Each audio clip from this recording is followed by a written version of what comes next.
అయ్యాయి. దాంతో యెస్. చేయాలి. యాహ్! యాహ్! ఆ అమ్మాయి చెప్పింది ఏమని చెప్పిందంటే, మనకంతా ఒక లిస్ట్ ఇస్తారట. ఏమిచ్చారు క్వెషన్ చూసుకొని. ఒక లిస్ట్ ఇచ్చారంట. Okay. Given a space separated by number. అంటే కొన్ని నంబర్స్ ఇచ్చారంట. ఆ నంబర్స్ అన్నీ ఎలా ఉన్నాయంటే, ఒక నంబర్ తర్వాత మరొక నంబర్, ఆ నంబర్ తర్వాత మరొక నంబర్, ఆ నంబర్ తర్వాత మరొక నంబర్. అలా నాకేమి ఇచ్చారంటే కొన్ని సెట్ ఆఫ్ ద నంబర్స్ అని ఇస్తారంట ఏవో. వాటిని యూజ్ చేసుకొని ఒక ప్రోగ్రామ్ రాయాలి. List containing the given words. అవన్నీ కూడా ఎక్కడ ఇస్తారంటే ఒక లిస్ట్లో ఇస్తారు. ఆ లిస్ట్లో ఇచ్చిన వాటన్నిటిని కూడా తీసుకొని నువ్వు ఏం చేయాలి అంటే ఒక్కొక్క నెంబర్ని తీసుకొని అది 3తో కనుక డివిజిబుల్ అయితే ఆ డివిజిబుల్ అయ్యే నెంబర్స్ అన్నిటిని కూడా ఏం చేయాలంటే ఒక లిస్ట్లో పెట్టుకొని వాటిని మాత్రమే అవుట్పుట్లో షో చేయాలన్నమాట. రిమైనింగ్ ఏవైతే 3తో డివిజిబుల్ అవ్వో వాటన్నిటిని కూడా ఏం చేయాలంటే తీసేసేసి డివిజిబుల్ అయ్యే నెంబర్స్ని మాత్రమే ఏం చేయమన్నారంటే నాకు ప్రింట్ చేయమన్నారు. ఎలా ఉండాలంటే అవుట్పుట్ ఫార్మేట్ ఒకే లైన్లో ఉండాలంట. అంటే ఎందుకు చూద్దాం, ఎందుకంటే మనం నెక్స్ట్ కంటెంట్ కూడా చూడాలి కాబట్టి కొంచెం ఫాస్ట్గా చెప్పేస్తుంది. నా దగ్గర ఏమంటే ఒక లిస్ట్లో కొన్ని ఐటమ్స్ ఉన్నాయి. ఏంటివి 1, 5, అలానే 9, 10 అనేసి నా దగ్గర ఏమంటే ఒక లిస్ట్ ఇచ్చారు. ఆ లిస్ట్లో నాకు ఏమున్నాయంటే సార్, నా దగ్గర ఒక లిస్ట్ ఉంది. ఆ లిస్ట్లో కొన్ని నెంబర్స్ ఉన్నాయి. 1 స్పేస్ 1 స్పేస్ 5 స్పేస్ 7 ప్లస్ 9. ఇట్లా నా దగ్గర ఏమున్నాయంటే కొన్ని నెంబర్స్ ఉన్నాయి. ఇలా నాకు ఏమి ఇచ్చారంటే నా దగ్గర ఒక లిస్ట్ ఉందంట. ఇది నా దగ్గర ఏమి ఇచ్చారంటే కొన్ని నెంబర్స్ ఇచ్చారు. ఏమని ఇచ్చారు, 3 సారీ నాకు లిస్ట్లో 3 స్పేస్ 10 స్పేస్ 9 స్పేస్ 11 18 20. ఇలా నాకేం చేశారంటే కొన్ని గోల్డెన్ నెంబర్స్ ఇచ్చారు. ప్రతి నెంబర్కి మధ్యలో నాకు ఏమి ఇచ్చారంటే స్పేస్ అనేది ఇచ్చారంట. అలా స్పేసెస్తో నాకు కొన్ని నెంబర్స్ ఇచ్చారు. ఆ నెంబర్స్లో ఏవైతే 3తో 3 అనే నెంబర్తో డివిజిబుల్ అవుతుందో ఆ డివిజిబుల్ అయ్యే నెంబర్స్ అన్నిటిని కూడా నాకు ఏం చేయమన్నారంటే ఆ ఇచ్చిన నంబర్ సిరీస్ నుండి నాకు ఏం తీసుకోమన్నారంటే ఆ అన్నిటిని తీసుకొచ్చి ఒక లిస్ట్ లోపల స్టోర్ చేసేసి నాకు ప్రింట్ చేయమన్నారు. అలా ప్రింట్ చేయాలి అంటే పైథాన్లో కోడ్ ఎలా రాస్తారనేది one of the major ticket అనమాట. ఈ టికెట్ అనేది మనకు చాలా చాలా ఇంపార్టెంట్ అనమాట. Okay okay. ఇలా కనుక టికెట్ కనిపించారనుకో అప్పుడు మనం ఎలా డీల్ చేస్తాం అనే దాని గురించి చూద్దాం అనమాట. మీకు ఇన్పుట్ అవుట్పుట్ ఫార్మాట్ ఇచ్చారు చూడండి. ఇన్పుట్లో 3, 10, 9, 11, 18 అండ్ 20 ఇలా ఇచ్చారనుకోండి. అప్పుడు నాకు ఏం కావాలంటే వాటిలో నుండి నాకు ఏవైతే 3తో డిజిట్ అవుతుందో ఆ నెంబర్స్ మాత్రమే ఒక లిస్ట్లో ఉండేసి నాకు ప్రింట్ అయిపోవాలన్నమాట అవుట్పుట్ ఫార్మాట్. ఇలా కనుక మనం కోడ్ రాయాలనుకో ఎలా రాస్తారనే దాని గురించి మనం ఏం చేద్దాం, ఒకసారి కోడ్ ప్లేగ్రౌండ్లోకి వెళ్ళి తయారు చేసి వచ్చేద్దాం. ఓకే, ఫస్ట్ నేను ఏం చేద్దాం అంటే ఇన్పుట్ ఫార్మాట్ ఏం ఇచ్చారో చూద్దాం. ఇన్పుట్ ఫార్మాట్ ఏం చెప్పారు, కొన్ని ఇంటీజర్స్ తీసుకోరా బాబు. ఆ ఇంటీజర్స్ అన్నీ కూడా ఎలా ఉండాలంటే ఒక నెంబర్ తర్వాత ఒక స్పేసెస్తో ఉన్న ఇంటీజర్స్ తీసుకోండి అని చెప్పాడు. నేనేం చేద్దామంటే ఇక్కడికి వెళ్ళాను, ఇన్పుట్ అనే డబ్బా వాడమన్నాడు. ఆ డబ్బాలో ఫస్ట్ 3, తర్వాత స్పేస్ ఇచ్చి ఇంకో నెంబర్ తీసుకుని 10 అని, తర్వాత 9, తర్వాత 11, తర్వాత 18, తర్వాత 20 అని తీసుకున్నాను. అంటే ఇలా నేనేం చేశానంటే కొన్ని నెంబర్స్ తీసుకున్నాను. తీసుకున్న ప్రతి నెంబర్ అనేది ఎలా ఉండాలి, ఒకే ఇన్పుట్ ఫార్మాట్లో ఫస్ట్ లైన్లోనే ఉండాలి. తీసుకున్న ప్రతి నెంబర్ కూడా ఏముండాలి, నెంబర్ ఆఫ్టర్ నెంబర్ స్పేస్ అనేది ఉండాలన్నమాట. ఇలా తీసుకుంటే చెప్పాడు. ఓకే అని తీసుకున్నాను. వీటన్నిటిని ప్రోగ్రాంలో కనుక తెచ్చుకోవాలనుకో అప్పుడు మనం ఏం చేస్తామంటే ఇన్పుట్ ఆఫ్ అని తీసుకుంటాం. ఇన్పుట్ ఆఫ్ అని తీసుకున్నాను. ఈ మొత్తాన్ని ఒక వేరియబుల్లో స్టోర్ చేసుకున్నాను. అదేంటిదంటే నంబర్ అని ఒక వేరియబుల్ తీసుకొని ఏం చేశాను, నంబర్స్ అని ఒక వేరియబుల్ తీసుకొని ఆ వేరియబుల్ ఏం చేస్తున్నాను అంటే మొత్తాన్ని స్టోర్ చేసుకున్నాను. ఆ తర్వాత ప్రింట్ఫుల్ నేను ఏం చేస్తానంటే ప్రింట్ ఆఫ్ అని పెట్టేసి సారీ ప్రింట్ ఆఫ్ అని పెట్టేసి ఎక్కడికి వెళ్ళి నంబర్స్ అని ఇచ్చాను. అప్పుడు ఏమైతే చూద్దాం. ఓకే, ఆ నెంబర్స్ అన్నీ కూడా నాకు ఏంటంటే యాజ్ యూజువల్గా ప్రింట్ అయిపోయింది. ఇప్పుడు నేను ఏం చేద్దాం అనుకున్నానంటే ఏవైతే నెంబర్స్ ఉన్నాయో వాటిలో ఒక్కొక్క క్యారెక్టర్ని తీసుకొని ఆ ఒక్కొక్క క్యారెక్టర్ని తీసేసుకుని నేను ఏం చేద్దాం అనుకున్నానంటే ఒక్కొక్క నెంబర్ని తీసుకొని ఆ నెంబర్స్ అన్నిటిని కూడా ఏం చేద్దాం అంటే 3తో డివిజిబుల్ అవుతుంది అనేది చూద్దాం అనుకున్నాను. అలా చూడాలంటే మనం ఎలా రాస్తారు, ఇప్పుడు నా దగ్గర ఉన్న నెంబర్లో స్పేస్లన్నీ తీసేసేయాలి. అలా స్పేస్లన్నిటిని తీసేసేయాలంటే అప్పుడు నేనేం చేయాలి, స్పేసెస్ అన్నిటిని తీసేయాలనుకో అప్పుడు ఎలా చేస్తారు.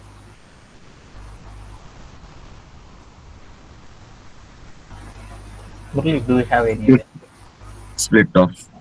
యా అప్పుడు మా అబ్బాయి చెప్పాడు ఎలా చేయొచ్చు అంటే దీంట్లో నేను ఏం చేస్తుంటే ఒక ఫర్ అనే ఒక లూప్ తీసుకొని ఆ లూప్లో నేను ఏం చేస్తుంటే ఒక కండిషన్ రాసుకొని ఆ కండిషన్లో స్పేసెస్ ఏవైతే ఉన్నాయో స్పేసెస్ బిఫోర్ ఉన్న క్యారెక్టర్స్ ఏవైతే ఉన్నాయో అటన్నిటిని ఒక వార్డ్గా తీసుకొని కూడా మనం నుంచి ఆ ఒక్కొక్క నెంబర్ని మనం నుంచి 3తో డివిజిబుల్ కాదో చూడొచ్చు. లేదు అనుకో ఇంకా చాలా చాలా ఈజీ చేస్తారు. ఏం చేస్తారంటే బిట్వీన్ ద నంబర్స్లో కనుక స్పేసెస్ ఉన్నాయి అనుకోండి ఆ స్పేసెస్ అన్నిటిని కూడా మనం రిమూవ్ చేయాలంటే ఒక టెక్నిక్ వాడతారు.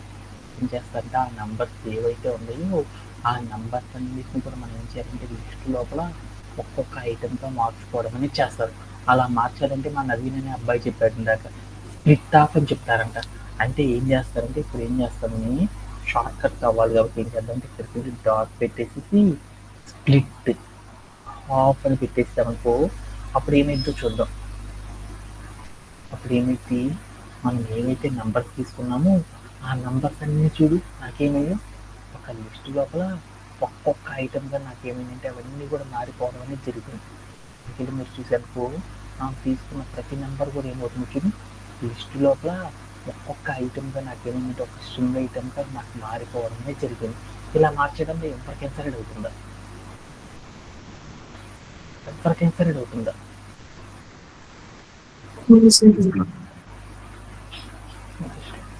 నేనేం చేద్దాం ఎప్పుడు కూడా మీరు ఇలా చేయలేదు కదా అనుకొని ఈ మొత్తాన్ని కూడా ఏం చేస్తున్నాను ఒక వేరియబుల్ తీసుకొని దానికి పెట్టేస్తాను. ఇప్పుడు ఏమైంది చూద్దాం. ఇప్పుడు కనుక చూడనుకో మీకు ఏమైందంటే అవన్నీ కూడా లిస్ట్లో ఒక్కొక్క ఐటమ్తో నాకు ఏమైందంటే మారిపోవడం అనేది జరిగింది. ఓకే తర్వాత మనం ఏం చేద్దాం అనుకున్నామంటే ఇక్కడ కిందకి వెళ్ళేసి మనం ఏం చేద్దాం అంటే లిస్టులో నుండి ఒక్కొక్క ఐటమ్ని తెచ్చుకున్నాం. అలా ఒక్కొక్క ఐటమ్ని కనుక తెచ్చుకోవాలనుకోప్పుడు మనం ఏం చేస్తామంటే లూప్ సహాయంతో తెచ్చుకోవచ్చు కదా అనుకుని ఫర్ ఒక్కొక్క ఐటమ్ని తెచ్చుకుంటున్నాను. ఐటమ్ తెచ్చుకుంటున్నాను కాబట్టి ఈచ్ అండర్ ఫోర్ ఏం చేస్తున్నాను అది నంబర్ కాబట్టి ఈచ్ నంబర్ అని ఒక వేరియబుల్ రాసేసి ఇన్ని పెట్టేసి అక్కడ మనం ఏం చేద్దాం నంబర్స్ అని అనేసి చేద్దాం వేరియబుల్ ఇచ్చేసి కాలమ్ పెట్టేద్దాం. ఇప్పుడు నాకేమైందో చూద్దాం. ప్రింట్ ఆఫ్ అని పెట్టేసి ఈచ్ నెంబర్ అని ఇద్దాం. ఏం జరిగిందో చూద్దాం. ఏం జరిగింది నాకేమైంది అంటే మనం తీసుకున్న నెంబర్స్ ఏవైతే ఉన్నాయో ఆ నెంబర్స్ అన్నీ చూసి నాకు ఎలా వచ్చేసినాయి ఒక్కొక్క నెంబర్గా నాకేమైందంటే రావడం జరిగింది. అవన్నీ ఏ ఫార్మేట్లో ఉన్నాయో చూద్దాం అనుకున్నాం. అవి ఏ డేటా టైప్లో ఉన్నాయో తెలుసుకోవాలనుకోండి టైప్ ఆఫ్ అని పెట్టేసి ఎక్కడికి వెళ్ళి మీరు చూసారనుకోండి ఆ నెంబర్స్ అన్నీ కూడా ఏ డేటా టైప్లో ఉంటాయి అనేది కూడా మీకు అర్థమైపోయింది అనమాట. అవన్నీ ఎలా ఉన్నాయంటే స్ట్రింగ్ రూపంలో ఉన్నాయన్నమాట. ఓకే అంటే ఇలా పర్లేదు పెట్టేసి ఇలా కనుక తీసుకున్నంత నాకేమవుతుంది ప్రతి నెంబర్ కూడా నాకేమైందంటే ఎలా మారిపోయింది ఒక్కొక్క ఆ లిస్టులో నుండి ఒక్కొక్క ఐటమ్ అనేది రావడం జరిపోయింది. ఆ వచ్చిన ప్రతి నెంబర్ని మనం ఏం చేద్దాం ఇంటీజర్గా మారుతాం. అలా మార్చాలంటే అప్పుడు ఏం చేద్దాం each number equal to print of each number అని ఇద్దాం. అప్పుడు ఏం జరిగిందో చూద్దాం ఒకసారి. ఆ తర్వాత నేను ఏం చేశానంటే ప్రింట్ ఆఫ్ అని పెట్టేసి ఈచ్ నెంబర్ వచ్చాను వచ్చేసాను రన్ చేశాను. కోడ్ ఏమైందో చూద్దాం. ప్రతి నెంబర్ కూడా వచ్చేసింది. అది ఏ డేటా టైప్లో ఉందో చూద్దాం అనుకున్నాను.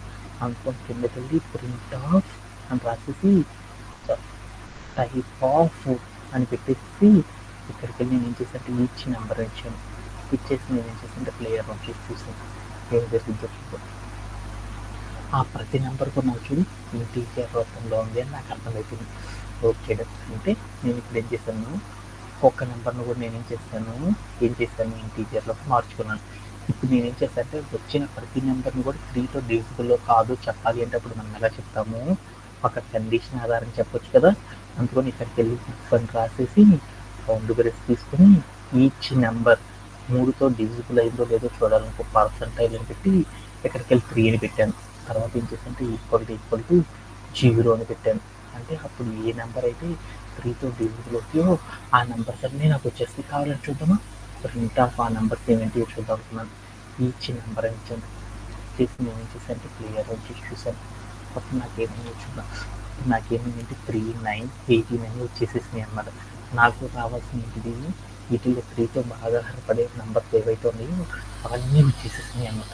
ఓకే ఆ తర్వాత నేను ఏం చేశానంటే ఇక్కడికి వెళ్ళేసి నేను అన్నీ ఒకే లైన్లోకి రావాలన్నాను. ఒకే లైన్లోకి రావాలంటే నేను ఏం చేస్తాను ఇక్కడికి వెళ్ళి end is equal to double quotes పెట్టి స్పేస్ ఇచ్చానుకో అప్పుడేం జరిగింది నాకు ఆ నంబర్స్ అన్నీ కూడా ఏమైందంటే ఒకే లైన్లో రావడం జరిగిపోయింది. బట్ నాకు అవన్నీ ఎలా ఉండాలి, లిస్ట్ లోపల నాకేముండాలి, లిస్ట్ లోపల ఉండాలి. అలా లిస్ట్ లోపల ఉండాలి ఇంకొకటి ఎలా చేస్తారనే టెక్నిక్ గురించి చూద్దాం. ఇక్కడికి నేను ఏం చేద్దాం అంటే ఈ మొత్తాన్ని పెట్టుకుని నేను ఏం చేశాను అంటే స్క్వేర్ బ్రేస్ మధ్యలో పెట్టేస్తాను. అప్పుడు ఏం జరుగుతుందో చూద్దాం. అప్పుడు నాకేమిందంటే ప్రతి ఐటెం కూడా నాకేమిందంటే లిస్ట్ ఐటెంగా మారిపోయింది. ఓకే, ఒక్కొక్క ఐటెంని లిస్ట్ ఐటెంగా మార్చాలనుకో అప్పుడు ఎలా మారుస్తారనే దాని గురించి చూద్దాం అనమాట. అప్పుడు మనం ఏం చేయాలంటే ఇక్కడికి వెళ్ళి ఇన్స్టాలైజింగ్ అండ్ అప్డేషన్ అనే టెక్నిక్స్ని వాడాలన్నమాట. అందుకోసం నేను ఇక్కడికి వెళ్ళి ఏం చేస్తానంటే లిస్ట్ అండర్ స్కోర్ వాల్యూస్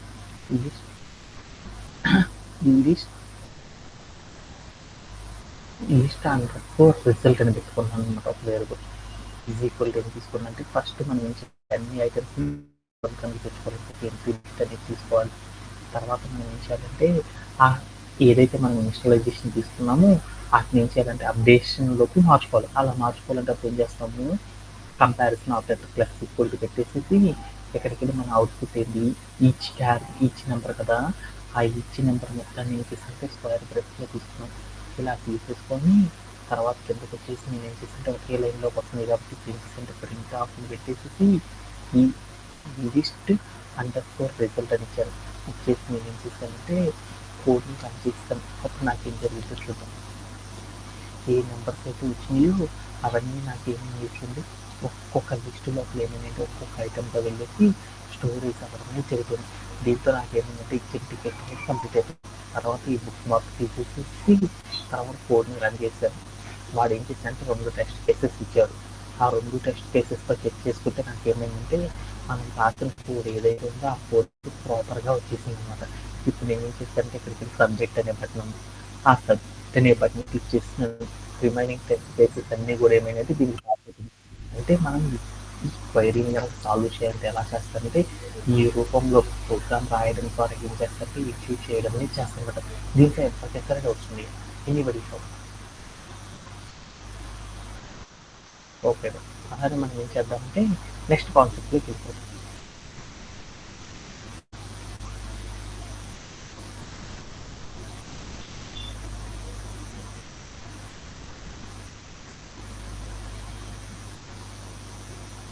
మన లాస్ట్ సెషన్లో ఏం నేర్చుకున్నాము, ఎక్సెప్షన్స్ అనే వాటి గురించి నేర్చుకున్నాం. ఎక్సెప్షన్స్ అంటే ఏంటి నన్ను అవసరంగా, ఎక్సెప్షన్స్ అంటే ఏంటిది, ఎర్రర్స్. ఎక్సెప్షన్స్ అనే ఎర్రర్స్. ఎలాంటి ఎర్రర్స్, సింటాక్స్ కానీ ఎర్రర్స్, సింటాటికల్గా కరెక్ట్గా ఉండి నాకు ప్రోగ్రామ్ అనేది ఎగ్జిక్యూట్ అవుతా ఉన్నప్పుడు అప్పుడు ఫామ్ అయ్యే ఎర్రర్స్ని ఏమంటారంటే ఎక్సెప్షన్స్ అని పిలుస్తారు.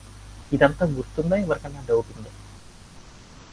ఎందుకంటే ఈ ఎక్సెప్షన్స్ అనేది చాలా ఇంపార్టెంట్. ఓకే, ఈ ఎక్సెప్షన్స్ అనేవి కనుక మనం డీల్ చేయాలంటే మనం ఏం చేద్దామంటే ఒక చిన్న ప్రోగ్రామ్ తీసుకొని ఆ ప్రోగ్రామ్ ద్వారా మనం ఏం చేద్దామంటే ఎక్సెప్షన్స్ అన్నిటిని కూడా అర్థం చేసుకోవడానికి ట్రై చేద్దాం.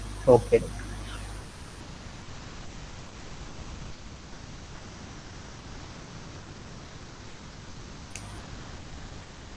దీంట్లో 6 టెక్నిక్స్ ఉంటాయి. ఆ 6 టెక్నిక్స్ అయిపోతుంది మనకి ఏమవుతుంది అంటే ఈరోజు టెక్నిక్స్ గురించుకున్నాము. నెక్స్ట్ 2 డేస్లో మనకి ఏమవుతుందంటే ఈ ఎక్సెప్షన్స్ అనేవి కూడా అయిపోతాయి అన్నమాట. ఓకేనా, ఇప్పుడు మనం ఏం చేద్దాం అనుకున్నామంటే ఫస్ట్ ఒక ఎక్సెప్షన్స్తో కనుక మనం డీల్ చేయాలనుకో ఎలా డీల్ చేస్తారంటే ఫస్ట్ నేను ఏం చేద్దాం అంటే ఒక దగ్గర కోడ్ పెట్టుకుంటున్నాను. ఆ కోడ్ ఏంటిదంటే నాకు ఏం చేద్దాం రూట్స్ సహాయంతో చేద్దాం అనుకుంటున్నాను. అందుకని ఏం చేశానంటే CSS క్లాస్ అనేది పెట్టేసి నేను ఏం రాస్తాను ఒకసారి ప్రోగ్రామ్ చెప్తాం వస్తుందా. Example drawing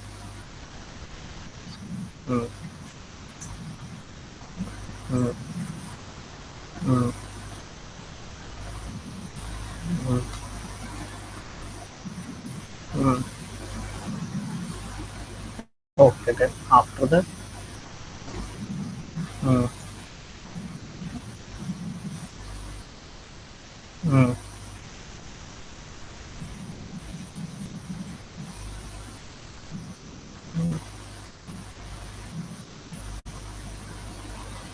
destructor.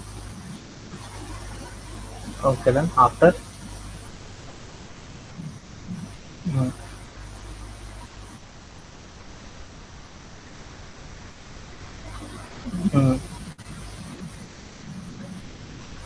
Okay.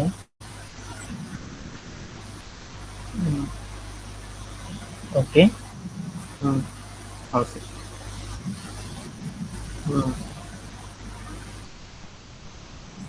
Number లిస్ట్లో కొన్ని నేను తీసుకున్నాను. Paul, page,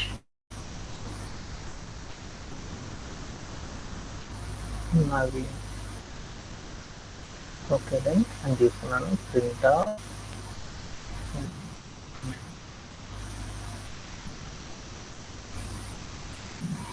okay. Object create చేసుకున్నాను.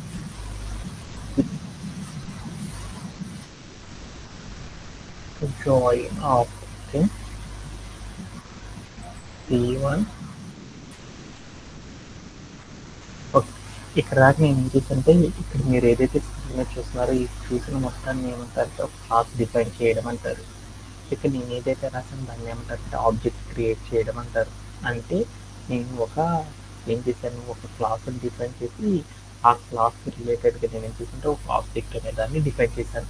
ఇప్పుడు నేను ఏం చేశానంటే ఒక ఆబ్జెక్ట్ సహాయంతో మనం ఏం చేయొచ్చు, వాటి యొక్క ప్రాపర్టీస్ని, వాటి యొక్క ఫంక్షన్స్ని కూడా మనం ఏం చేయొచ్చు అంటే ఈజీగా అండర్స్టాండ్ చేసుకోవచ్చు కదా. అందుకోసం మనం ఏం చేద్దాం అనుకుంటున్నానంటే ఇక్కడికి నేను ఏం చేద్దాం అనుకుంటున్నానంటే ఇక్కడ ఉన్న ఒక ఫంక్షన్ అంటే దట్ మీన్స్ ఒక మెథడ్ నేను ఏం చేద్దాం అంటే కాల్ చేద్దాం అనుకున్నాను. ఏమని రాస్తానంటే ఇక్కడ చూడు, ఇక్కడ ఏమున్నాయి అన్నీ కరెక్ట్గానే ఉన్నాయి అనమాట. అన్ని సింటాక్స్ అన్నీ కరెక్ట్గానే ఉన్నాయి. ఇక్కడికి వెళ్ళి నేను ఏం చేస్తానంటే ఇక్కడ నంబర్స్ అనే ఒక ఫంక్షన్ నేమ్ ఉంది కదా, ఆ ఫంక్షన్ నేమ్లో ఏముందంటే some part of the code అనేది ఉంది. ఆ కోడ్లో నాకు ఏముందంటే ఒక లిస్ట్ ఐటమ్స్ ఉన్నాయి. వాటిల్లో నేను ఏం చేశానంటే 3 ఐటమ్ ఏదైతే ఉందో ఆ ఐటమ్ని కాల్ చేద్దాం అనేది నేను ఇక్కడికి వెళ్ళి కోడ్ రాశాను. రాసేసి రన్ చేశాను. రన్ చేస్తే నాకు ఏమైందంటే కోడ్ అంతా కూడా నాకు ఎగ్జిక్యూట్ అయింది. యాక్చువల్గా నాకు ఏంటంటే జాయిన్ అని వచ్చేసింది. ఇక్కడ ఏమొచ్చిందంటే డిస్ట్రక్టర్ వచ్చింది. డిస్ట్రక్టర్ అనేది ఎక్కడ రావాలి, నాకు ప్రోగ్రామ్ అంతా అయిపోయినాక రావాలి. కానీ నాకు ఏమైందంటే మధ్యలో వచ్చింది. దాని తర్వాత ఏదో some part of the code అనేది ఉంది. Okay done. అంటే డిస్ట్రక్టర్ అనేది మధ్యలో వచ్చింది కాబట్టి నేను రాసిన కోడ్ ఏదైతే ఉందో ఆ కోడ్లో అంతా ఎర్రర్స్ అనేది వచ్చింది. ఇలా మనకి ఎంటైర్ ప్రోగ్రామ్ అనేది ఎగ్జిక్యూట్ అవుతుంది, కానీ నాకు అవుట్పుట్ అనేది ప్రాపర్గా ఎగ్జిక్యూట్ అవ్వదు. ఇలాంటి వాటిని ఏమంటారంటే ఎక్సెప్షన్స్ అని పిలుస్తారు. అంటే ప్రోగ్రామ్ అనేది ఎగ్జిక్యూట్ అవుతుంది, కానీ నాకు ప్రోగ్రామ్ అనేది రన్ అవుతుంది, కానీ నాకేమవుతుందంటే దానిలో ఉన్న కోడ్లో ఏవో బగ్స్ అనేవి ఉంటాయి అన్నమాట. ఇలాంటి వాటిని ఏమంటారంటే ఎక్సెప్షన్స్ అని పిలుస్తారు అన్నమాట. ఎక్కడ కోడ్ రాంగ్ ఉందంటే ఇక్కడ మీకు చెప్తారు. 11th లైన్ ఏదైతే ఉందో ఆ 11th లైన్ అనేది ఏంటిదంటే అక్కడ నీకు ప్రాపర్గా నీకు ఏముందంటే కోడ్ అనేది ప్రాపర్గా రాయలేదు, ఆ లైన్లో నీకు ఏదో ఎర్రర్ రాశావు చూసుకోరా బాబు అని అంటున్నాడు అనమాట. అక్కడ ఇచ్చిన ఎర్రర్ని ఏమంటారంటే యాట్రిబ్యూట్ ఎర్రర్. అంటే నువ్వు ఏం రాసేస్తావు అంటే C1 = నెంబర్స్ అని చెప్పాలైతే నెంబర్ అని రాసేస్తావు, అది సరి చేసుకోరని చెప్పాడు అనమాట. అందుకని నేను ఇక్కడికి వెళ్ళి నేను చేశానంటే నెంబర్ అని రాస్తాను అనమాట. రాసేసి మళ్ళీ క్లిక్ చేశాను. ఇప్పుడు వెళ్ళి చూసినాక నాకేమైందంటే కోడ్ అనేది ఎగ్జిక్యూట్ అవ్వలేదన్నమాట. ఇన్స్ట్రక్టర్ అనేది మధ్యలో, బట్ నాకు మళ్ళీ ఏం వచ్చిందంటే కోడ్ అనేది ఎర్రర్ అనేది చూపించింది. ఎక్కడ చూపించిందంటే ఇండెక్స్ ఎర్రర్ అనేది చూపించింది. అంటే ఇక్కడ మనకి ఏమవుతుందంటే ప్రోగ్రామ్ అనేది రన్ అవుతుంది, బట్ దానిలో ఉన్న కోడ్ అనేది ఎగ్జిక్యూట్ కాకుండా మనకి ఏమవుతుందంటే కొన్ని ఎర్రర్స్ అనేవి స్క్రీన్ మీద కనపడడమే జరుగుతుంది. ఇలాంటి వాటిని ఏమని పిలుస్తారంటే ఎక్సెప్షన్స్ అని పిలుస్తారు. అంటే మనం ఏదైనా ఒక ప్రోగ్రామ్ రాసేటప్పుడు ఆ ప్రోగ్రాంలో మనం ఏం చేస్తామంటే జనరల్గా 2 రకాల తప్పులు అనేవి చేస్తాం అన్నమాట. వాటిలో ఒకదాన్ని ఏమంటారంటే సింటాక్ ఎర్రర్ అంటారు, మరొక దాన్ని ఏమంటారంటే ఎక్సెప్షన్స్ అని పిలుస్తారు. సింటాక్ ఎర్రర్ అంటే ఏంటిదంటే మనం ప్రోగ్రాంలో రూల్స్ అనేవి ఉంటాయి. ఆ రూల్స్ ఏవైతే ఉంటాయో ఆ రూల్స్ని ప్రాపర్గా కనుక మనం ఇవ్వలేదనుకోండి, అప్పుడు కంప్యూటర్ అనేది ఏం చేస్తుందంటే ప్రోగ్రామ్ని అక్కడ రన్ చేయడం కాదు, ప్రోగ్రామ్ని స్టాప్ చేయడం అనేది చేస్తుంది. ఇలా చేయడాన్ని ఏమంటారంటే సింటాక్ ఎర్రర్ అని పిలుస్తారు అనమాట. ఓకే ఇది ఒక టైప్ అనమాట. ఇవి కాకుండా ఇంకోవి ఉంటాయి అనమాట. వాటిని ఏమంటారంటే ఎక్సెప్షన్స్ అంటారు అనమాట. ఎక్సెప్షన్స్ అంటే ఏంటిదంటే మన ప్రోగ్రామ్ అనేది రన్ అవుతుంది, బట్ నాకేమవుతుందంటే అవుట్పుట్ అనేది నేను ఎక్స్పెక్ట్ చేసిన ఆర్డర్ రాకుండా వేరేదేదో ఒకటి వస్తుంది అనమాట. ఇలాంటి వాటిని ఏమంటారంటే ఎక్సెప్షన్స్ అని పిలుస్తారు. ఇలాంటి ఎక్సెప్షన్స్ కూడా మనం ఏం చేస్తారంటే డీబగ్గింగ్ అనేది కనుక మనం చేయాలి అనుకోండి, సాఫ్ట్వేర్ ఇండస్ట్రీలో మనం ఏం చేస్తామంటే అదే మీరందరూ కూడా ఏం చేస్తారంటే 11th లైన్లో ఏదో కోడ్ తప్పు రాసేసావు, ఆ కోడ్ సరిగ్గా చూసుకో అన్నాడు. ఆ 11th లైన్ ఆ 8th లైన్లో ఏదో తప్పు రాసావు, అక్కడికి వెళ్ళి సరి చూసుకోమని అక్కడ చెప్పాడు అనమాట. అప్పుడు నువ్వు వెళ్ళి ఏం చేస్తావు, మూడోది అంటే ఇండెక్స్ నెంబర్, ఇండెక్స్ ఎర్రర్ అంటే ఏంది, అక్కడ నువ్వు ఇచ్చిన నెంబర్ ఏదో తప్పు అనేసి అనుకుని అక్కడికి వెళ్ళి వాల్యూ మార్చేసి ఇచ్చేస్తావు. అప్పుడు నీకు అవుట్పుట్ వస్తుంది. అంటే జనరల్గా అయితే చిన్న చిన్న కోడ్లు అనుకో మనం ఈజీగా ఫైండ్ అవుట్ చేసేస్తాం. అదే కనుక కొంచెం పెద్ద పెద్ద కోడ్స్లో కనుక బగ్స్ ఉన్నాయి అనుకోండి, అలాంటి బగ్స్ అన్నిటిని కూడా అలాంటి ఎక్సెప్షన్స్ అన్నిటిని కూడా మనం సాల్వ్ చేయాలి అంటే మనం ఒక మెథడ్ అనేది దాన్ని యూజ్ చేస్తాం అన్నమాట.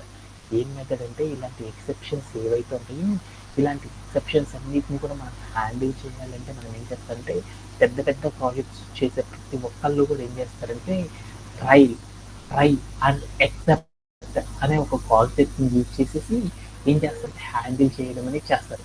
అలా హ్యాండిల్ చేయాలంటే దానికి ఒక రూల్ ఉందన్నమాట. ఎక్కడైతే ఎక్సెప్షన్ అనేది అక్కరైందో ఆ ఎక్సెప్షన్ వచ్చిన కాడ మనం ఏం చేయాలి అంటే ట్రై అండ్ ఎక్సెప్ట్ అని 2 కీవర్డ్స్ రాయాలన్నమాట. ట్రై అని రాసేసి దాని కింద మనం ఏం చేయాలంటే ఎక్సెప్షన్ ఎక్కడైతే అక్కరైందో దానికి సంబంధించిన ఏదైతే ఉందో ఆ కోడ్ మొత్తాన్ని కూడా మనం ఏం చేయాలంటే కాపీ చేసేసి ఆ స్టేట్మెంట్ ఏదైతే ఉందో ఆ స్టేట్మెంట్ మొత్తాన్ని కూడా మనం ఏం చేయాలంటే ఈ ట్రై అనే పార్ట్ ఎక్కడైతే ఉంటుందో ఆ ట్రై అనే పార్ట్ కింద మనం ఏం చేయాలంటే పేస్ట్ చేయాలన్నమాట. ఎక్సెప్ట్ అంటే ఏంటిదంటే ఎక్సెప్ట్ అంటే ఏంటిది, కాలం పెట్టేసి అక్కడ ఏంటిది ఎక్సెప్ట్ అంటే ఏంటిది, ఎర్రర్స్ వచ్చిన పార్టీనా అంటే నాకు ఇక్కడ ఎర్రర్ వచ్చింది అని మనం ఏం చేయాలంటే కంప్యూటర్కి చెప్పాలన్నమాట. అది మీ ఇష్టం వచ్చినట్టు ఎలా అయినా రాసుకోవచ్చు అనమాట. అంటే ఎక్సెప్షన్ వచ్చిందా లేదా అనేది ఒక స్టేట్మెంట్ రాయాలన్నమాట. అప్పుడు కనుక మనకి ఏమైందంటే మనం రాసిన స్టేట్మెంట్ లోపల కనుక తప్పు ఉంది అనుకోండి, అప్పుడు మనకి ఏమవుతుందంటే ఎక్సెప్ట్ అనేది ఏమవుతుందంటే ఎక్సెప్ట్ కింద ఉన్న స్టేట్మెంట్ ఏదైతే ఉందో ఆ స్టేట్మెంట్ అనేది మనకి ఏమవుతుందంటే రన్ అవ్వడం అనేది జరిగింది అనమాట. ఇలా మనం ఏం చేస్తామంటే ఎక్సెప్షన్తో కనుక హ్యాండిల్ చేయాలనుకోండి, ఎలా చేస్తారంటే ట్రై అండ్ ఎక్సెప్ట్ అనే కీవర్డ్స్ని తీసుకొని ఆ కీవర్డ్స్ సహాయంతో మనం ఏం చేస్తారంటే కోడ్ని రాయడం అనేది చేస్తారు. అలా రాసేటప్పుడు దాంట్లో ఏంటంటే సెట్ ఆఫ్ ద రూల్స్ అనేవి ఉంటాయి. ఆ రూల్స్ అన్నిటిని కూడా మనం ఎలా ఎక్సెప్షన్స్ని హ్యాండిల్ చేస్తామనే వాటి గురించి మనం ఏం చేద్దామంటే వన్ బై వన్ మనం ఏం చేద్దామంటే మనం రెగ్యులర్గా చేసే మిస్టేక్స్ ఏవైతే ఉన్నాయో ఎర్రర్స్ వాటన్నిటిని కూడా ఎలా ట్రబుల్ షూట్ చేస్తారు అనే వాటి గురించి మనం ఏం చేద్దామంటే ఈ వీక్లో మనం ఏం చేద్దామంటే కంప్లీట్ అనేది చేసేసుకుందాం. Let go to our code playground. మనం ఏం చేద్దామంటే ఇప్పుడు మనకి ఎక్సెప్షన్ వచ్చింది కదా, ఈ ఎక్సెప్షన్ ఎలా డీబగ్గింగ్ చేస్తారనే వాటి గురించి ఫస్ట్ చూద్దాం. ఈ ఎక్సెప్షన్ని డీబగ్గింగ్ కనుక చేయాలనుకో మనకి ఎక్సెప్షన్ ఎక్కడ వచ్చింది, 8వ లైన్లో వచ్చింది. 8వ లైన్ అంటే ఏది, ఇదేనా. ఇక్కడ ఉన్న కోడ్ ఏదైతే ఉందో ఈ కోడ్ మొత్తాన్ని కూడా మనం ఏం చేసుకోవాలంటే ఇక్కడ కట్ చేసేసుకుంటాం అన్నమాట. కట్ చేసేసుకొని మనం ఏం చేయాలి, ట్రై అని ఒక కీవర్డ్ తర్వాత కాలర్ పెట్టి కిందకు వచ్చేసి మనం ఏం చేయాలంటే మనకి ట్రైకి సంబంధించిన ఏదైతే ఉందో ట్రై అని రాసేసిన తర్వాత ఏం చేయాలి, దాని కింద మనం ఏం చేయాలంటే ఎక్సెప్షన్ ఎక్కడైతే వచ్చిందో దానికి సంబంధించిన కోడ్ ఏదైతే ఉందో ఆ కోడ్ మొత్తాన్ని కాపీ చేసేసుకొని ఏం చేయాలంటే ఇక్కడ పేస్ట్ చేయాలి. ఈ ట్రై అయిపోయిన తర్వాత మనం ఏం చేయాలంటే ఎక్సెప్ట్ అని రాసేసి కాలర్ పెట్టేసేసి కిందకు వచ్చి మనం ఏం చేయాలంటే ఒక స్టేట్మెంట్ అనేది ఇవ్వాలన్నమాట. ప్రింట్ ఆఫ్ అని రాసేసి ఇక్కడ నాకు ఏంటిది ఎక్సెప్షన్ అక్కర్డ్ అని రాస్తారనమాట. అంటే నాకేంటంటే ఇక్కడ ఒక ఎక్సెప్షన్ వచ్చింది అనేసి మనం ఏం చేస్తామంటే కోడ్ని రాయడం అనేది చేస్తామన్నమాట. రాసేసి మనం ఏం చేస్తామంటే కోడ్ని రన్ చేయడం అనేది చేస్తాం. అప్పుడు ఏం జరిగిందో చూద్దాం. అప్పుడు ఏమైంది, జనరల్గా అయితే నాకేమైంది చూడు, డిస్ట్రాక్ట్ అనేది ఇందాక మధ్యలో కాలేదు. ఇప్పుడు కనుక నేను కోడ్ రాయగల నాకేమైంది, ఎలాంటి ఎర్రర్ అనేది రాలేదు. నాకు ఎక్కడైతే ప్రోగ్రామ్ ఉందో ఆ ప్రోగ్రామ్కి సంబంధించిన కోడ్ అంతా కూడా ఎగ్జిక్యూట్ అయిపోయింది. ఇందాక నేను రాస్తే ఏమైంది, నాకు ఒక పెద్ద ఎర్రర్తో నాకేమైందంటే నా ప్రోగ్రామ్ అనేది రన్ అవ్వలేదు. అదే నేను ఇప్పుడు ఏం చేశానంటే మనం ఏదైతే ఎక్సెప్షన్ అక్కరైందో ఆ ఎక్సెప్షన్ డీబగ్గింగ్ అనేది కనుక మనం చేయాలి అనుకోండి, ట్రై అండ్ ఎక్సెప్ట్ అనే స్టేట్మెంట్స్ సహాయంతో మనం ఏం చేస్తామంటే హ్యాండిల్ చేయడం చేస్తారనమాట. అలా హ్యాండిల్ చేసేటప్పుడు మనం ఏం చేయాలంటే ఎక్కడైతే ఎక్సెప్షన్ వచ్చిందో ఆ ఎక్సెప్షన్కి సంబంధించిన కోడ్ అంతా కూడా మనం ఏం చేయాలంటే ట్రై అనే కాలమ్ కింద ప్లేస్ చేయాలి. ఎక్సెప్ట్ అనే కాల్ కాడ మనం ఏం చేస్తామంటే ఒక జనరల్గా ఒక స్టేట్మెంట్ అనేది రాస్తాం. అది ఎక్సెప్షన్ వచ్చింది అనేది మనం ఏం చేస్తామంటే కంప్యూటర్కి చెప్తాం. అప్పుడు నాకు ఏమైందంటే ఈ ఎప్పుడైతే మనం కోడ్ని రన్ చేస్తామో వెంటనే నాకు ఏమైందంటే ఇక్కడ ఈ ఎక్సెప్ట్ కాడ ఉన్న కోడ్ ఏదైతే ఉందో ఆ కోడ్ కనుక ఎగ్జిక్యూట్ అయ్యింది అనుకోండి, ఆ కోడ్ ఎగ్జిక్యూట్ అయిందంటే మనం ట్రైలో ఏదైతే కోడ్ పెట్టామో ఆ కోడ్లో రాంగ్ ఉంది అనేది కంప్యూటర్ మనకి ఏం చెప్తుందంటే ఇక్కడ ఎక్సెప్ట్ కాడ రాసిన స్టేట్మెంట్ ఆధారంగా ఏం చేస్తుందంటే కంప్యూటర్ ఏం చేస్తుందంటే మనకు అవుట్పుట్ ఇవ్వడం అనేది చేస్తుంది అనమాట. ఇలా చేయడంలో ఎవరికి అవుతుంది? ఎనీబడి హ్యావ్ ఓకే ఇప్పుడు మనం ఏం చేద్దామంటే నెక్స్ట్ పార్ట్లోకి వెళ్ళిపోతాం. ఓకేనా, ఇప్పుడు నేను ఏం చేసానంటే ఎక్సెప్షన్ వచ్చింది, ఆ ఎక్సెప్షన్ని మనం ఎలా ఫిక్సింగ్ చేస్తారనే దాని గురించి మనం ఏం చేస్తామంటే చూస్తున్నాం. అలా ఫిక్స్ చేయాలంటే ఫస్ట్ మనం ఏం చేయాలంటే ట్రై అండ్ ఎక్సెప్ట్ అనే క్లాజెస్ని యూజ్ చేసేసి ఆ క్లాజెస్ సహాయంతో మనం ఏం చేయాలంటే మన ఎక్సెప్షన్ ఏదైతే ఉందో ఆ ఎక్సెప్షన్ని డిక్లేర్ చేయడం అనేది చేసాం. ఓకే, ఆ తర్వాత మనం ఏం చేస్తారనే దాని గురించి 1 by 1 చూద్దాం. ఆ తర్వాత మనం ఏం చేస్తామంటే ఇక్కడ ఎక్సెప్షన్ ఏదైతే వచ్చిందో ఆ ఎక్సెప్షన్ మొత్తాన్ని కూడా మనం ఏం చేస్తామంటే ట్రబుల్ షూట్ అనేది కనుక మనం చేయాలి అనుకోండి, మనం ఏం చేస్తారంటే మనం SYS అంటారన్నమాట, సిస్ అని అంటారన్నమాట. సిస్ అంటే ఏంటంటే సిస్టమ్ జనరేటెడ్ చేసే హ్యాండిలింగ్ అంటారన్నమాట. ఎక్సెప్షన్ని హ్యాండిల్ చేయాలంటే మనం అసలు ఎవరేం చేయమన్నమాట. ఆటోమేటిక్గా మనకి ఏం చేస్తుందంటే పైథాన్ ఏం చేస్తుందంటే సిస్ అని ఒక లైబ్రరీ ఉందన్నమాట. అంటే ఈ సిస్టమ్ లోపల జరిగే ఎర్రర్స్ ఏవైతే ఉన్నాయో వాటన్నింటిని కూడా ఏం చేస్తుందంటే కంప్యూటర్ ఏం చేస్తుందంటే మనల్ని డీబగ్గింగ్ అనేది చేసి చూపిస్తుంది అనమాట. కంప్యూటరే మనకి ఏం చేస్తుందంటే డిస్ప్లే చేస్తుంది అనమాట. ఆ ఎర్రర్ ఎక్కడెక్కడైంది, ఏంది, ఆ error A type of error, ఇవన్నీ కూడా మనకి ఏం చేస్తుందంటే స్క్రీన్ మీద కంప్యూటరే మనకి ఏం చేస్తుందంటే పైథాన్ ఆటోమేటిక్గా ఏం చేస్తుందంటే సిస్ లాక్స్ అని కొన్ని ఉంటాయి అనమాట. ఆ లాక్ని యూజ్ చేసి మనం ఏం చేస్తామంటే డీబగ్గింగ్ అనేది చేయడం అనేది చేస్తాం అనమాట. అలా చేయాలి అంటే మనం ఏం చేయాలంటే సిస్ అని ఒకటి ఉంటుంది అనమాట లైబ్రరీ. ఈ సిస్ అనే లైబ్రరీని మనం ఏం చేసుకోవాలంటే మన ప్రోగ్రామ్ లోపలికి ఏం చేయాలంటే ఎక్కడైతే ఎక్సెప్షన్ వచ్చిందో ఆ ఎక్సెప్షన్తో కనుక మనం ట్రబుల్ షూట్ చేయాలనుకోండి, మనం ఏం చేయాలంటే సిస్ అనే ఒక లైబ్రరీని మనం ఏం చేయాలంటే మన ప్రోగ్రామ్ లోపల ఏం చేయాలంటే ఈ సాఫ్ట్వేర్ని ఇన్స్టాల్ అనేది చేసుకోవాలి. అలా ఇన్స్టాల్ చేయాలంటే ఎక్కడ చేస్తారంటే మనం ఎక్కడైతే క్లాస్ని డిఫైన్ చేసామో ఆ డిఫైన్ చేసిన దగ్గరికి వెళ్ళి మనం ఏం చేయాలంటే ఇంపోర్ట్ అని రాసేసి దాని పక్కన ఏం చేయాలంటే సిస్ అని రాయాలన్నమాట. అప్పుడు మనకి ఏమవుతుందంటే మనకి సిస్ అనే సాఫ్ట్వేర్ అనేది ఏమవుతుందంటే ఇంపోర్ట్ అవ్వడం అనేది జరుగుతుంది అనమాట. ఓకే, ఫస్ట్ ఆఫ్ ఆల్ మనం ఏం చేద్దామంటే ఈ సిస్ అనే లైబ్రరీని మనం ఏం చేద్దామంటే మనకు కూడా ఏం చేద్దామంటే మన స్టేట్మెంట్ కూడా మనం ఏం చేద్దామంటే ఎక్సెప్షన్ ఏం చేస్తామంటే హ్యాండిల్ చేద్దాం అనుకుంటున్నాం. కాబట్టి ఫస్ట్ మనం ఏం చేద్దామంటే ఈ సాఫ్ట్వేర్ పైథాన్లో ఏదైతే ఉందో ఈ ఎక్సెప్షన్ని డీబగ్గింగ్ అనేది చేయాలి అంటే సిస్ అని ఒక సాఫ్ట్వేర్ యూజ్ చేసి ఏం చేస్తారంటే డీబగ్గింగ్ అనేది చేస్తారు. ఫస్ట్ ఆఫ్ ఆల్ మనం ఏం చేద్దామంటే ఈ ఎక్సెప్షన్ని కనుక డీబగ్గింగ్ చేద్దాం అనుకుంటున్నాం కాబట్టి ఫస్ట్ మనం ఏం చేద్దామంటే సిస్ ఏదైతే ఉందో ఈ సిస్కి సంబంధించిన సాఫ్ట్వేర్ని మనం ఏం చేద్దామంటే ఫస్ట్ ఆఫ్ ఆల్ ఇన్స్టాల్ అనేది చేసుకుందాం. అలా ఇన్స్టాల్ చేయాలనుకోండి అప్పుడు ఏమంటారంటే ఇంపోర్ట్ అని రాసేసి ఇంపోర్ట్ అంటే దాని మీనింగ్ ఏంటంటే తెచ్చుకుంటున్నాం అనమాట. వీటిని మనం తెచ్చుకుంటుంది సిస్ అనే లైబ్రరీకి సంబంధించిన సాఫ్ట్వేర్ని తెచ్చుకుంటున్నాం అని చెప్పేసి నేను ఏం చేశానంటే కోడ్ని రన్ చేశాను. అప్పుడు నాకేమైంది చూద్దాం. అప్పుడు నాకేమైంది, నాకు కోడ్ అయితే రన్ అయింది, కాకపోతే నాకు ఎక్కడ వచ్చిందో చూడండి, మధ్యలో ఒక లైన్ కనుక చూసారనుకోండి ఎక్సెప్షన్ అక్కడ వచ్చింది. అంటే నాకు ఏమైందంటే మనకి ఏదైతే ఎక్సెప్షన్ ఉందో ఆ ఎక్సెప్షన్ అనేది ఇంకా కంప్లీట్ అవ్వలేదంట. అంటే ఇంకా మన కోడ్ ఏదైతే ఉందో ఆ కోడ్ అనేది ఇంకా ప్రాపర్గా సెట్ అవ్వలేదు, ఎక్సెప్షన్ అనేది కంప్లీట్ అవ్వలేదు అని నాకు వచ్చేసింది. ఓకే, ఆ ఎక్సెప్షన్ చేయడానికే కదా మనం బిల్డ్ చేస్తుంది. ఫస్ట్ ఆఫ్ ఆల్ మనం ఏం చేస్తామంటే సిస్టంలో సిస్ అనే ఏదైతే సాఫ్ట్వేర్ ఉందో ఆ సాఫ్ట్వేర్ని ఇన్స్టాల్ చేసుకున్నాం. ఇన్స్టాల్ చేసుకున్న తర్వాత ఏం చేస్తారు నేను దాని గురించి ఇప్పుడు చూద్దాం. ఓకే, ఇప్పుడు మనం ఏం చేయాలి అంటే ఎక్కడైతే మనకి ఎక్సెప్షన్స్ అనేవి వచ్చినాయో ఆ ఎక్సెప్షన్స్ దగ్గరికి వెళ్ళి మనం ఏదైతే సాఫ్ట్వేర్ని ఇంపోర్ట్ చేసుకున్నాం సిస్ సాఫ్ట్వేర్ని, ఆ సిస్ సాఫ్ట్వేర్తో మనం ఏం చేయాలంటే మనకి ఏం చేస్తుందంటే పైథాన్ ఏం చేస్తుందంటే sys.exe_info అంటారనమాట. ఆ అంటే మనకి ఏం చేస్తుందంటే ఎర్రర్ యొక్క ఇన్ఫర్మేషన్ ఏదైతే ఉందో ఆ ఇన్ఫర్మేషన్ మొత్తాన్ని కూడా ఏం చేస్తుందంటే పైథానే మనకి ఏం చేస్తుందంటే డిఫాల్ట్గా మనకి ఏం చేస్తుందంటే షో చేయడం అనేది చేస్తుందన్నమాట. అంటే ఈ సిస్ అనే సాఫ్ట్వేర్ ఏం చేస్తుందంటే చాలా ఇంపార్టెంట్ అనమాట. ఈ సిస్ సాఫ్ట్వేర్తో ఏం చేస్తారంటే సిస్ అనేది ఏమంటారంటే సాఫ్ట్వేర్ అంటే మనకి పైథాన్ అనేది ఏం చేస్తుందంటే వన్ ఆఫ్ ద లైబ్రరీ అనమాట. సిస్ అనే ఒక సాఫ్ట్వేర్ ఏం చేస్తుందంటే మనకి ఎక్కడైతే ఎక్సెప్షన్ వచ్చిందో ఆ ఎక్సెప్షన్ ఏంటిది, దానికి సంబంధించిన డిస్క్రిప్షన్ ఏంటిది అనేది మొత్తం యొక్క ఇన్ఫర్మేషన్ మొత్తాన్ని కూడా ఏం చేస్తుందంటే మనకి ప్రజెంట్ చేయడానికి ఏంటంటే పైథానే మనకి డిఫాల్ట్గా ఒక ఒక లాగ్ని మనకి ఏం చేస్తుందంటే ప్రొవైడ్ చేసింది. ఏంటిదంటే ఇది ఎలా ఉంటుందంటే ఒకసారి పెయింట్లోకి చూద్దాం. ఇప్పుడు నేనేం చేస్తానంటే క్లాస్ యొక్క ఇప్పుడు నేనేం చేస్తానంటే క్లాస్లో అటెండెన్స్ తీసుకుంటున్నాను.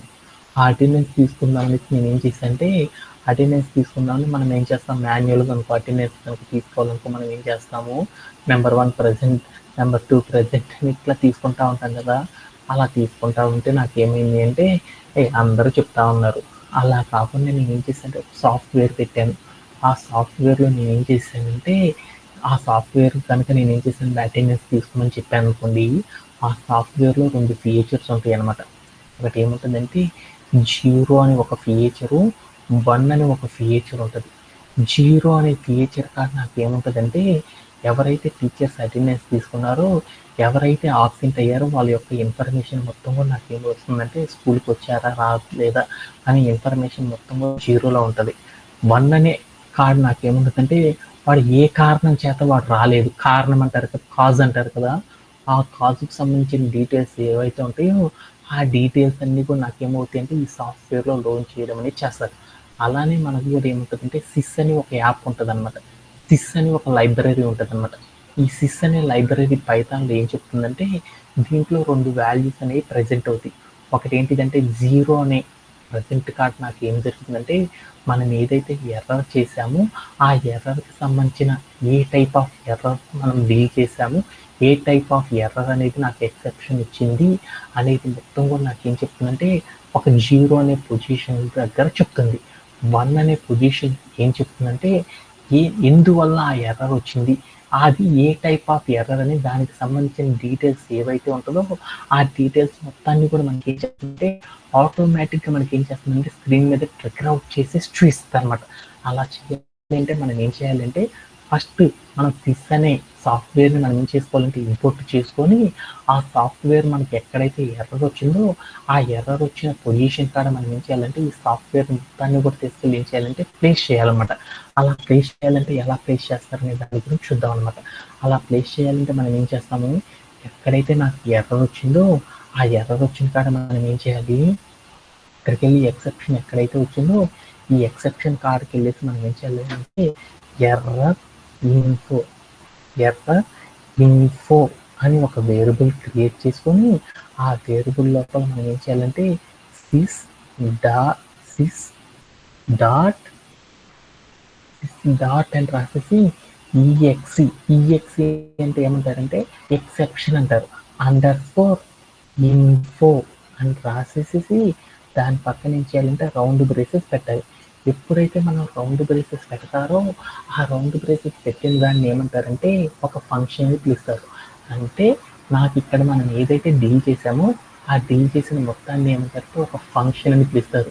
అంటే సిస్టానికి ఎక్సెప్షన్ యొక్క ఇన్ఫర్మేషన్ని తెలుసుకోవడానికి EXE_info అంటే ఎక్సెప్షన్కి సంబంధించిన డీటెయిల్స్ తెలుసుకోవడానికి మనం ఏం చేస్తున్నామంటే సిస్ అనే ఒక సాఫ్ట్వేర్ని యూజ్ చేసేసి ఆ సాఫ్ట్వేర్ సహాయంతో మనం ఏం చేస్తామంటే డీబగ్గింగ్ అనేది చేస్తారు.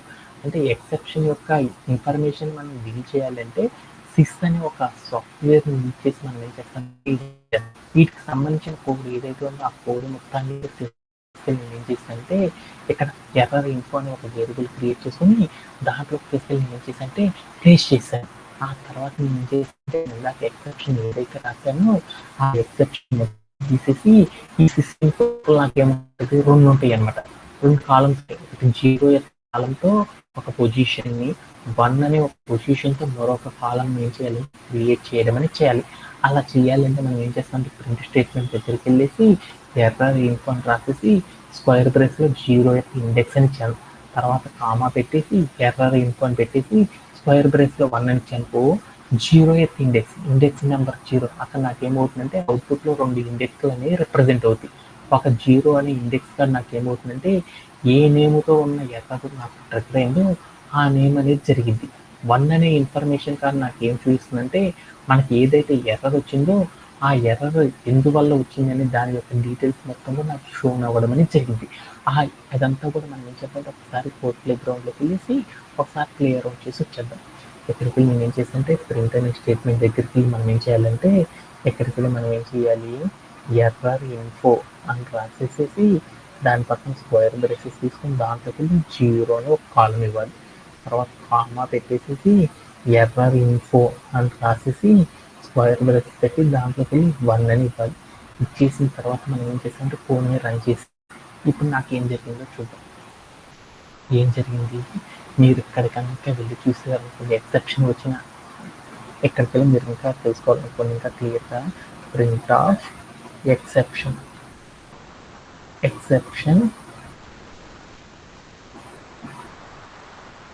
అక్కర్డ్ అని రాసుకోండి. అక్కర్డ్ అని రాసుకున్నప్పుడు అప్పుడు మీకు అర్థమైంది. అప్పుడు నాకేమైందంటే ఎక్సెప్షన్ ఎక్కడైతే వచ్చిందో ఆ ఎక్సెప్షన్ వచ్చిన లైన్ పైన అనమాట మీకు ఒక ఇన్ఫర్మేషన్ కనపడుతుంది. ఏం కనపడుతుంది, ఇక్కడ మీకు క్లాస్ అని కనపడింది చూడండి. ఈ క్లాస్లో మీకు ఏం చెప్తుందంటే మీకు వచ్చిన ఎర్రర్ ఏదైతే ఉందో ఆ ఎర్రర్ యొక్క టైప్ గురించి చెప్తుంది. మనకి ఏ టైప్ ఆఫ్ ఎర్రర్ వచ్చింది, ఇండెక్స్ ఎర్రర్ అనేది వచ్చింది. ఆ ఇండెక్స్ ఎర్రర్ అంటే ఏంటిది అనేది ఇండెక్స్ ఎర్రర్ అని చెప్పింది. దాని పక్కన ఏంటిదంటే మనకు వచ్చిన ఎర్రర్ యొక్క డీటెయిల్స్ ఏంటిదనేది చెప్పింది అనమాట. ఇక్కడ పక్కన ఆ డీటెయిల్స్ ఏం చెప్పిందంటే list index out of the range. అంటే నువ్వు ఏం చేసావంటే ఇక్కడ నువ్వు ఏదైతే లిస్ట్ క్రియేట్ చేసావో ఆ లిస్ట్కి సంబంధించిన రేంజ్ ఎంతవరకు అయితే ఉంటుందో ఆ రేంజ్కి మించి నువ్వు ఏం చేసావంటే వాల్యూ అనేది ఇచ్చావు. అందువల్ల నీకు ఏమైందంటే ఈ టైప్ ఆఫ్ ఎర్రర్ వచ్చింది అని చెప్తారనమాట. ఓకే డన్ అంటే ఇప్పుడు నాకు అర్థమైంది. ఓకే డన్ అంటే ఏంటంటే ఎప్పుడైనా సరే మనం ఏం చేస్తాము ఎక్కడైనా సరే ఒక ప్రోగ్రామ్ రాసేటప్పుడు మనకి ఎర్రర్ కనుక వచ్చింది అంటే మనం ఏం చేయాలంటే దాన్ని డీబగ్గింగ్ అనేది చేయడానికి మనం ఏం చేస్తామంటే ఎక్సెప్షన్స్ని హ్యాండిల్ చేయడానికి మనం ఏం చేస్తామంటే ట్రై అండ్ ఎక్సెప్ట్ అనే మెథడ్స్ని యూజ్ చేసేసి మనం ఏం చేస్తామంటే డీబగ్గింగ్ అనేది చేస్తారు. అది పైథాన్లో అయితే ఏం చేస్తారంటే ట్రై అండ్ ఎక్సెప్షన్, అదే జావాలో అయితే ట్రై అండ్ క్లాస్ అనే దాన్ని యూజ్ చేస్తారనమాట. అది మీ అందరు కనుక జావా కనుక తెలిసింది అనుకోండి అర్థమవుతుంది. మనకి జావా అనేది అవసరం లేదు కాబట్టి అదే మనం పైథాన్లో అయితే ఏం చేస్తామంటే ట్రై అండ్ రాసేసి అక్కడికి వెళ్ళి మనం ఏం చేస్తాము ఆ ఎక్సెప్షన్కి సంబంధించిన స్టేట్మెంట్ ఏదైతే ఉంటుందో ఆ ఎక్సెప్షన్కి సంబంధించిన కోడ్ అంతా అక్కడ పెట్టేస్తాం. తర్వాత ఎక్సెప్ట్ అని రాసేసి ఆ ఎక్సెప్ట్ కాడికి వెళ్ళి మనం ఏం చేస్తాము ఎక్సెప్షన్ అనేది ఏ టైప్ ఆఫ్ ఎర్రర్ వచ్చింది, దాన్ని ఎలా డీబగ్గింగ్ చేయాలి, దానికి సంబంధించిన డీటెయిల్స్ ఏదైతే ఉంటాయో ఆ డీటెయిల్స్ మొత్తాన్ని కూడా మనం ఏం చేయాలంటే అక్కడ రాయడమే చేయాలన్నమాట. ఓకే అప్పుడు నాకేమవుతుందంటే ఏ ఎక్సెప్షన్ వచ్చింది, ఎందుకు వచ్చింది అనే ఇన్ఫర్మేషన్ మొత్తం కూడా నాకు తెలుస్తుంది అనమాట. అవుట్ ఆఫ్ ద రేంజ్ అన్నాడు కాబట్టి ఇక్కడికి వెళ్ళి నేను ఏం చేశానంటే నాకు ఎంత 3 ఐటమ్స్ ఇక్కడికి వెళ్ళి నీకు నచ్చింది 3 కంటే తక్కువ వాల్యూ ఉన్నాడు ఇచ్చేసి రన్ చేశాను. ఇప్పుడు నాకేం జరిగిందో చూద్దాం. అప్పుడు నాకేమైందంటే నవీన్ అనే వాల్యూ అనేది ప్రింట్ అవుతుంది. అదే నాకు ఇక్కడికి వెళ్ళి నేను ఏం చేశానంటే 2 కాకుండా నేను ఏం చేశాను 1 అని ఇచ్చాను. అప్పుడు నాకేం జరిగిందో చూడండి. అప్పుడు నాకేం జరిగింది, మనకు కావాల్సిన వాల్యూస్ అక్కడ ఏవైతే ఉన్నాయో ఆ ప్రోగ్రామ్లో ఉన్న తెలిసి ఎక్స్క్యూట్ అవుతుంది అనమాట. అదే కనుక మనం ఏం చేసామంటే 3 అని ఇచ్చామనుకోండి, అప్పుడు ఏమవుతుందంటే ఎర్రర్ అనేది ఎక్సెప్షన్ ఏదైతే వచ్చిందో ఆ ఎక్సెప్షన్ అనేది ఎగ్జిక్యూట్ అవుతుంది. అంటే అక్కడ మనకి ఏం చేసామంటే అవుట్ ఆఫ్ ద రేంజ్ ఎక్కడ ఏ నెంబర్ పెట్టి అవుట్ ఆఫ్ ద రేంజ్ అవుతుంది అనే డీటెయిల్స్ మొత్తం మనకి ఏం చెప్తుందంటే ఈ ఎక్సెప్షన్ అనే స్టేట్మెంట్ అనేది మనకి ఏం చేస్తుందంటే డిస్ప్లే చేయడం అనేది చేస్తాం అనమాట.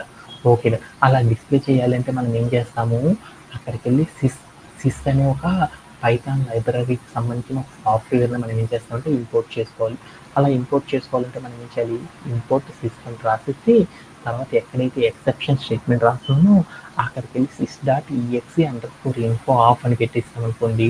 అప్పుడు మనకి ఏమవుతుందంటే సిస్ అనే పైథాన్కి సంబంధించిన లైబ్రరీ ఏదైతే ఉంటుందో ఆటోమేటిక్గా మనకి ఏమవుతుందంటే సిస్టమ్ ద్వారా ఏదైతే ఎర్రర్ వచ్చిందో ఆ ఇన్ఫర్మేషన్ మొత్తాన్ని కూడా మనకి ఏం చేస్తుందంటే డిస్ప్లే చేయడం అనేది చేస్తుంది. అలా డిస్ప్లే చేసేటప్పుడు మనం ఏం చేయాలంటే 0 అని ఒక కాలము, అలానే మనం ఏం చేస్తామంటే 1 అని ఒక ఏం చేసాం ఇండెక్సింగ్ నెంబర్తో మనం ఏం చేస్తామంటే 2 స్టేట్మెంట్స్ అనేవి రాసేసాం. వాటిలో 0th స్టేట్మెంట్ ఏం చెప్తుందంటే ఏ టైప్ ఆఫ్ ఎర్రర్ వచ్చిందనేది చెప్తుంది. 1 అనేది ఏం చెప్తుందంటే ఆ ఎక్సెప్షన్ ఎందుకు వచ్చింది అనే దాని యొక్క డీటెయిల్స్ అనేది చెప్పడం అనేది జరిగింది. ఇలా మనకి ఏమవుతుందంటే ఏదైనా ఎక్సెప్షన్ వచ్చిందనుకోండి దాన్ని డీబగ్గింగ్ చేయడం అనేది చేస్తారు. దీంట్లో ఎవరికైనా సరే డౌట్ ఉంది. No, sir. ఇప్పుడు మనం ఏం చేస్తామంటే ఇండెక్స్ ఎర్రర్ అనేది కనుక వచ్చిందనుకోండి దాన్ని ఎలా డీబగ్ చేస్తారో నేర్చుకున్నాం. ఇలానే కాకుండా మనకి ఏంటిదంటే ఇంకా బోల్డ్ రకాల ఎర్రర్స్ అనేవి వస్తాయి. వాటన్నిటిని కూడా మనం డీబగ్గింగ్ చేయాలి అంటే ఎలా చేస్తారు, ఏ రూపంలో చేస్తారని వాటి యొక్క రూల్స్ గురించి మనం ఏం చేద్దామంటే ఫస్ట్ తెలుసుకొని నెక్స్ట్ సెషన్లో ఏం చేద్దామంటే ఆ రూల్స్ ఏవైతే ఉన్నాయో ఆ రూల్స్ అన్నిటిని కూడా మనం ఏం చేద్దామంటే వన్ బై వన్ ఎగ్జిక్యూట్ చేసుకుంటా మనం ఏం చేద్దామంటే నెక్స్ట్ సెషన్లో వీటన్నిటిని కూడా డీల్ అనేది చేసేద్దాం. అలా డీల్ చేయాలంటే మనం ఏం చేయాలంటే first try class will execute. First మనం ఏం చేయాలంటే ఎప్పుడైనా సరే ఎక్సెప్షన్ కనుక మనం డీల్ చేయాలనుకోండి ఫస్ట్ మనం ఏం చేయాలంటే ట్రై అనే ఒక క్లాజ్ని క్రియేట్ చేసేసి ఆ ట్రై అనే క్లాజ్ని రెడీ చేయడం అనేది చేయాలన్నమాట. ఆ తర్వాత మనం ఏం చేయాలంటే ఎక్సెప్షన్ అనే ఒక క్లాజ్ని క్రియేట్ చేసి దాన్ని మనం ఏం చేయాలంటే ఎగ్జిక్యూట్ అనేది చేయాలన్నమాట. అలా మనం ఒక ప్రోగ్రామ్ రాసేటప్పుడు మనం ఏం చేస్తామంటే ఒక ట్రై మాత్రమే వాడతాం. ఎక్సెప్షన్స్ అనేవి ఏం చేస్తారంటే బోల్డ్ ఎన్ని రకాల ఎక్సెప్షన్స్ అయినా సరే యూజ్ చేసేసి మనం ఏం చేసాం ఒక ట్రై అనే క్లాజ్ని క్రియేట్ చేసి దాన్ని ఎగ్జిక్యూట్ చేసాం. తర్వాత మనం ఏం చేసాం ఎక్సెప్షన్ అనే ఒక క్లాజ్ని క్రియేట్ చేసి దాన్ని ఎగ్జిక్యూట్ చేసేస్తాం. అలా ఎగ్జిక్యూట్ చేయడం ద్వారా మనం ఏం చేస్తామంటే ఎక్సెప్ట్ని మనం ఏం చేస్తామంటే ఎక్సెప్ట్ అనే క్లాజ్ లోపల మనం ఏం చేస్తామంటే ఎక్కడైతే ఎక్సెప్షన్ వచ్చిందో వాటన్నిటిని చూసుకోవడం ద్వారా మనం ఏం చేస్తామంటే ఈ ఎక్సెప్షన్ అనే క్లాస్ సహాయంతో మనం ఏం చేస్తామంటే మన దగ్గర జరిగిన ఎక్సెప్షన్ మనం ఏం చేస్తామంటే హ్యాండిల్ అనేది చేస్తాం. అలా హ్యాండిల్ చేసేటప్పుడు మనం బోల్డ్ అనే రూల్స్ వాడతాం. అలా వాడేటప్పుడు మనం ఏం చేస్తామంటే ట్రై అనే ఒక క్లాజ్ని మాత్రమే యూజ్ చేసి ఒక ఎక్సెప్షన్కి ఒక ట్రై అనే క్లాజ్ని యూజ్ చేస్తాం. దాని సహాయంతో మనం ఏం చేస్తామంటే మోర్ దెన్ ఒకటి కంటే ఎక్కువ ఎక్సెప్షన్ అనే క్లాజెస్ని క్రియేట్ చేసుకొని వాటి సహాయంతో మనం ఏం చేయొచ్చు అంటే బోల్డ్ రకాల వేస్లో మనం ఏం చేయొచ్చు అంటే ఎక్సెప్షన్స్ అనే వాటి నుంచి చేయొచ్చు ట్రెజర్ అవుట్ అనేది చేయొచ్చు అనమాట. ఎలా అంటే ఇప్పుడు మనం ఏం చేస్తామంటే ఇక్కడికి వెళ్ళి ఎక్సెప్షన్ అనేది ఒకటే రాసాం కదా, ఇక్కడికి వెళ్ళి ఒకటే కాదు అంతకు మించి ఎన్నైనా రాసుకోవచ్చు అనమాట. అలా రాసుకోవాలంటే మనం ఏం చేస్తాం ఇక్కడికి వెళ్ళి ఎక్సెప్ట్ అని రాసేసి కాలన్ పెట్టేసి ఇక్కడికి వెళ్ళి మనం ఏం చేసామంటే ప్రింట్ ఆఫ్ అని పెట్టేసి డబుల్ బాక్స్లో ఏం చేసామంటే ఎక్సెప్షన్ అని రాసేసాను అనమాట. రాసేసి రన్ చేశాను. అప్పుడు నాకేమైంది ఎక్సెప్షన్ అనేది నాకేమైందంటే సింటాక్స్ ఎర్రర్. ఎందుకని ఇలా వచ్చింది అంటే మనకేమైంది అంటే 2 రకాలు ఇక్కడ చూడు నాకేమొచ్చింది చూడండి. ఒక ట్రై కింద నేను ఏం చేశాను ఒక ఎక్సెప్షన్ అనేది రాశాను, మళ్ళీ ఇంకొకటి కూడా ఏం రాశాను ఇంకొక ఎక్సెప్షన్ కూడా రాశాను. అందువల్ల ఏం చేసిందంటే ఎక్సెప్ట్ అనేది ఏమవుతుందంటే డిఫాల్ట్గా మనకు వస్తుంది, కానీ అందువల్ల మనం ఏం చేసామంటే ఇక్కడికి వెళ్ళి మనం మరొక డిఫాల్ట్గా ఉండేది కనుక రాస్తామనుకోండి అప్పుడు నాకు ఏమైందంటే లాస్ట్ బ్యాగ్ 2 ఒకేలా ఉంది కాబట్టి మనకి ఎర్రర్ అనేది వచ్చిందని చెప్పింది అనమాట. అందుకోసం మనం ఏం చేస్తామంటే ఒక ప్రోగ్రామ్ లోపల ఒక ట్రై మాత్రమే రాస్తారు, ఎక్సెప్ట్ అనేది ఎన్నైనా రాసుకోవచ్చు. కానీ ఈ ఎక్సెప్ట్ అనేది రాసేటప్పుడు మనం ఏం చేయాలంటే ఇక్కడ డిఫాల్ట్గా ఏమీ ఇవ్వకూడదు అనమాట. అక్కడ మనం ఏం చేయాలంటే ఒక కండిషన్స్ అంటారనమాట. కండిషన్స్ అనేది స్పెసిఫై చేసి ఎందుకు ఈ ఎక్సెప్ట్ అనే క్లాజ్ని మనం క్రియేట్ చేస్తున్నాం అనేది కంప్యూటర్కి ఏం చేయాలంటే ఇన్ఫర్మేషన్ అనేది ఇవ్వాలి. అలా కండిషన్ అనేది చెప్పకుండా కనుక మనం రాసామనుకోండి అప్పుడు మనకి ఏమొస్తుందంటే సింటాక్ ఎర్రర్ అనేది రావడం జరుగుతుంది అనమాట.